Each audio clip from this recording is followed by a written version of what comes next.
Hello and welcome to the Daily Climate Show. Here's what's making the news today.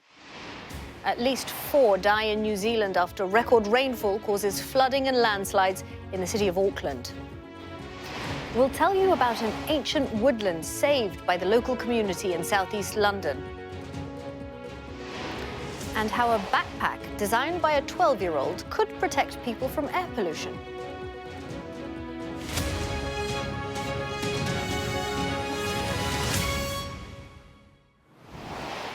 Hello and welcome to the Daily Climate Show, where we track the changes to our world and investigate some of the potential solutions to the climate crisis.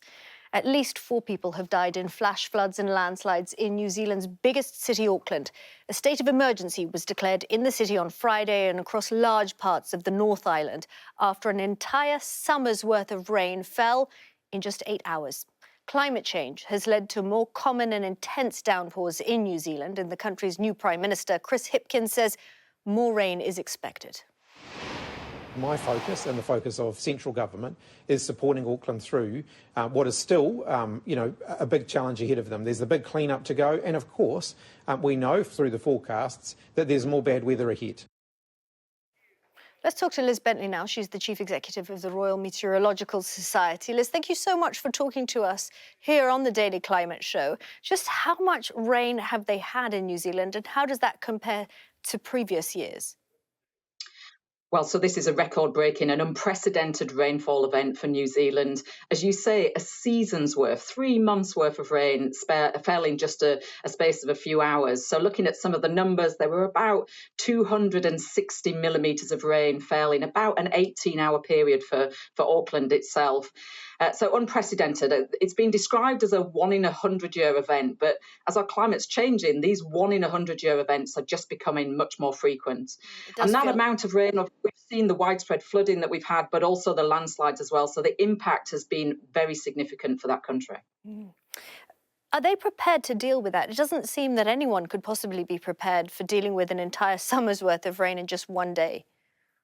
No, absolutely. And it is a challenge, and a challenge that we're going to have to deal with to make our cities much more resilient to these extreme rainfall events. And I've heard the term sponge cities being mentioned.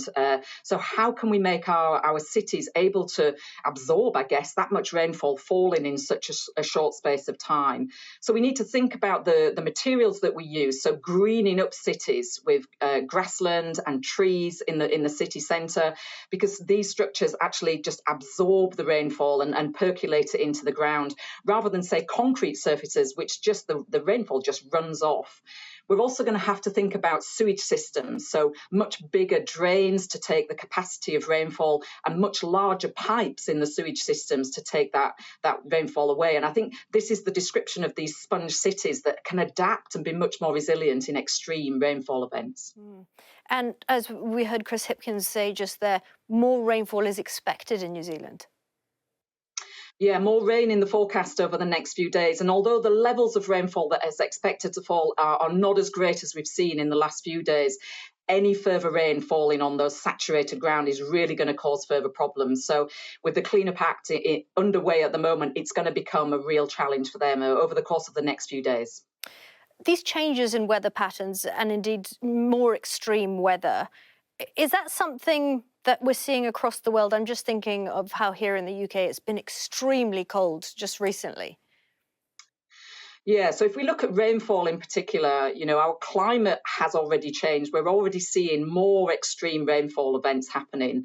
And that's because a warmer climate, a warmer atmosphere can hold more moisture. So when we get these rainfall events, they're more intense and they're happening more frequently. So typically a 1-degree warming in the global average temperature leads to about a 7% increase in the amount of moisture that the atmosphere can hold. And we've already seen about a 1.2-degree warming of our global temperature. So you can see that extra moisture is already there and will continue to increase as our climate continues to change. So we're going to have to become much more resilient here in the UK and elsewhere around the world at dealing with these extreme rainfall events.